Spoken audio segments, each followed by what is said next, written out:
Ну, атака американцев продолжается. Обыгрывает 1 в 1 соперника. Хоппер выходит и на сей раз забивает.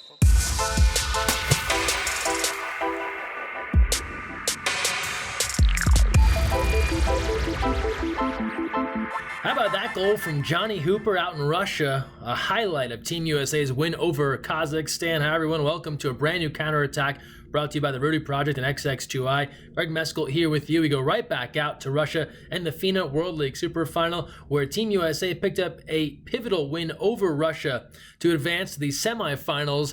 They'd play for a medal at the Super Final for the second straight year. In the semis, they took on Serbia, and this one went down to the wire. A valiant effort from Team USA as they played great throughout the game. Ends up going into a shootout where Serbia is able to hit all 5 of their shots in the shootout period. They win it 13-11, despite a monster game from McQuinn Barron, 17 saves, Alex Bone, Alex Rolsa with 2 goals apiece.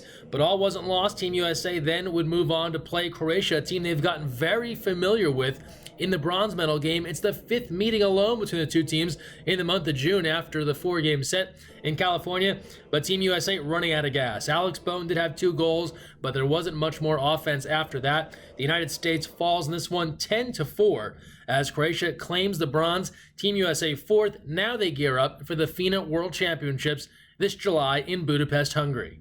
The USA Water Polo National League Summer Slate was in Long Beach this past weekend for the first annual Kalbus Cup, an event named in honor of the late Dr. Barbara Kalbus, the USA Water Polo Hall of Famer. We go out to the Ken Lindgren Aquatic Center for the 3rd place game, Alumni taking on Bruin.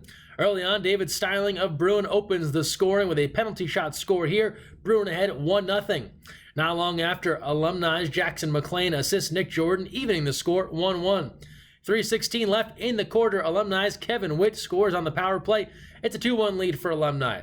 After scores on each side, Alumni turns back to Jordan. He scores his 2nd of the day, and it's a 4-2 lead for Alumni. And then 9 seconds left in the half. Bruin firing back. Penalty shot score here. They make it 4-3. Halfway through the 3rd, an Alumni goes to Andrew Rigo. He goes 1-on-1 with the keeper. He wins that battle 5-3.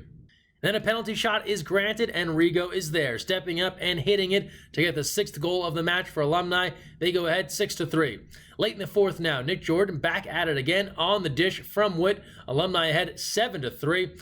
Then Alumni's coach getting in on the action. It's the Olympian Robert Lynn. He'll fire this shot through a field of defending hands to seal the deal. Alumni goes in front 8-3. They take it 3rd place at the Kalbus Cup. Afterwards, Rigo on the addition of the Kalbus Cup to the National League slate.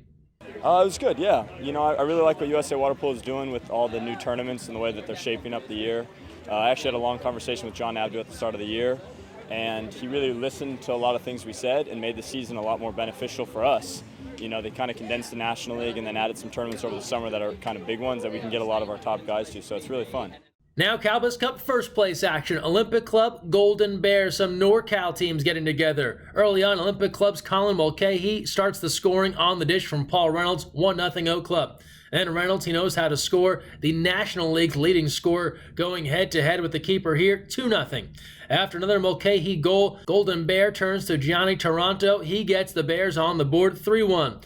Soon after, Luca Cupido, not with Team USA in Russia to finish up schoolwork at Cal, but his weekends are free. He's able to connect here with Spencer Farrar to get one back for Golden Bear. After Olympic Club closes the quarter with a goal and opens the second with another, Golden Bear goes to Beck Jurasias. He'll get one back here. It's a 6-3 game. 44 seconds left in the half. Reynolds has a redirect from Steven Seary. That's in the back of the net. 7-3 Olympic Club. Not a lot of action going on in the 3rd. We fast forward here to Olympic Club's Peter Sefton scoring with 2:02 remaining, an 8-3 lead. Then goals on each side end the 3rd, and it's 9-4 Olympic Club in command going to the final 8. Early 4th quarter now. Marin Ballarin hitting here to make it 10-4. Not long after, a cap change doesn't slow down Colin Mulcahy. He scores Olympic Club's 11th goal with a skip shot, 11-4. 2:36 remaining in the game. Tyler Abramson assists Reynolds for his 3rd, a hat trick. It's 12-4. You know where this one is headed. One last attempt for the Golden Bears. Spencer Farrar breaks free from a defender to get their 5th goal of the match, 12-5, but it was all Olympic Club on this day. Post-game, Lazar Andrich, the keeper, on playing against his alma mater, Golden Bear, and why he's always smiling in the pool. It's the first time playing against Cal, and I don't know how to feel. The feeling is mutual, you know. It's a good win. It's always good to win. I'm glad that I got to play against these guys that I used to practice, you know, on a daily basis. Ever since I started playing this sport, I just fell in love, and I really, really enjoy what I do. I love playing goalie. I love, you know, I try to make it fun and kind of make it both mental and physical game. So I think that's where I have the most fun. The world's largest water polo tournament is closer than ever. We have less than 30 days to go until the 2017 Junior Olympics. We're still looking to tell your stories. Shoot us an email, media@usawaterpolo.org. Tell us about your exciting, interesting team or athlete or coach that is headed JOs. We will tell your story. Speaking of super interesting athletes and teams, we go back to Masters and the story of the H2 Oldies, a 70-plus men's water polo team that absolutely loves playing the game. What has led you to get back in the pool? I was the oldest guy in the last tournament, and I thought, Jesus, what age group are you talking about? And he said 70 plus. Are there any 70 plus in the world? And he says, well, there'll be a couple. And I said, I'm not real keen about playing again, and he said, no, I want you to come and be the coach. So I started thinking about it, and I started working out with Dick Douglas, and was trying to train him for playing in the hole. And then I got the bug as we start working out, and things got better and better. But certainly it's like coming home when you get in the water with George or those guys. Oh, these are great guys, and it's nice to watch the just American water polo as it gets older. I played in the first 60s game in Southern California, and then we did the World Championships in Perth, and then came back in Montreal, and now here. And they're wonderful trips, and you get you in shape, and it's really fun. Finally warmed up. Don't give up on the ball. No. Well, I have some fond memories of playing in Tokyo, but as far as being able to go there and watch the games, no, I'm more interested in finding out how both our men and women are going to do. And our women are just awesome. They are so awesome. I'm so proud of them. And our guys, I know they're going to give it everything. So keep up the support for USA Water Polo. Great news in college water polo as we switch gears. Salem International out of West Virginia, they're bringing back their women's water polo team. That announced on the SIUTigerPride.com website. Looking forward to seeing that squad back in the water soon.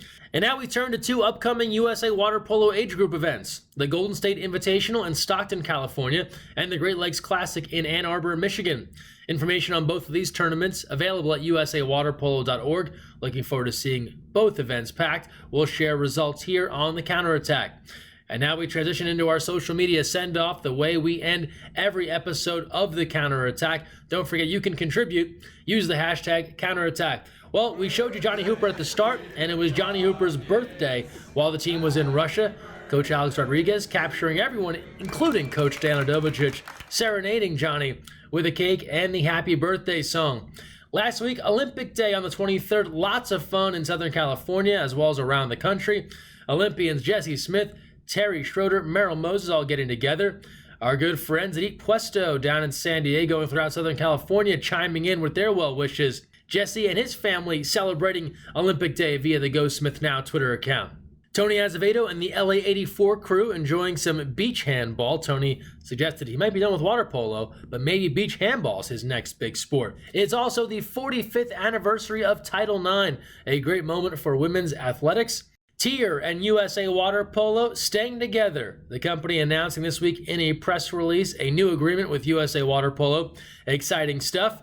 The women's development national team was up in the Bay Area and took their act to an Oakland A's baseball game. Even check out some of the Oakland A's swim caps here. Great stuff. And last but not least, two-time Olympic gold medalist Courtney Mathewson. She got her teammates from a couple of national teams back together, but not for any kind of water polo, for a baby shower. Courtney Mathewson, her husband Chris, starting their family. Exciting times there, shared via her Instagram account. So there you have it, the best of what we saw this week on the social media send-off. Thanks to all those that submitted. quickly. Use the hashtag counterattack. We'll share your best stuff right here next week on the show.